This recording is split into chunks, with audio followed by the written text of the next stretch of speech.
Biz qitəni enerji ilə təchiz edirik və bu iri miqyaslı layihəyə verdiyi töhfə müqabilində Bakı nə ilə üzləşir? Və növbəti sual, Azərbaycanın Avropa ilə iqtisadi əlaqələri ilə siyasi müstəvidə münasibətləri arasında uyğunsuzluq hansı səviyyədədir? Sualların cavabı sıradakı sujetdə.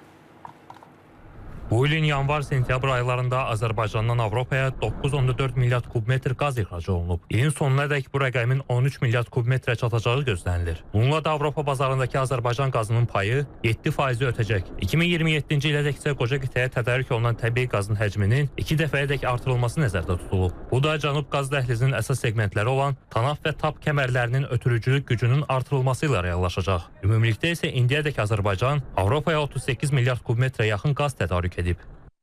Rusiyadan Avropa asılılığını azaldandan sonra Azərbaycanın bu prosesdə rolu da artdı. Azərbaycan ilk dönəmdə Cənub qaz dəhlizi işə düşəndə 10 milyard kubmetr qaz ixrac edirdi. İndi 22 milyard kubmetr qaz ixrac edir və bunun ümumi Gürcüstan, Türkiyə daxil Avropaya 31 milyard kubmetr qaz ixracına da hazırdır. Burada birbaşa 20 milyard kubmetr Avropanın özünə olmaqla. Amma ümumi şəkildə Azərbaycan hazırdır ki, qaz tədarükünü Avropaya 31-32 milyard kubmetrə qaldırsın. Bunun üçün Cənub qaz dəhlizinin genişləndirilməsi lazımdır.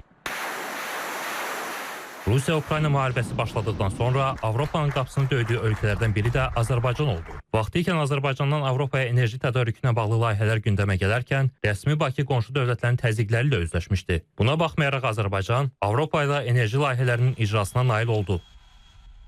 Lakin rəsmi Bakı Avropanın enerji təchizatındakı rolunun əvəzində ittifaqdan siyasi təzyiqlər görür. Bunun ən böyük nümunəsi Fransanın birliyə təsiri və müşahidə missiyasının Ermənistanda məskunlaşmasıdır.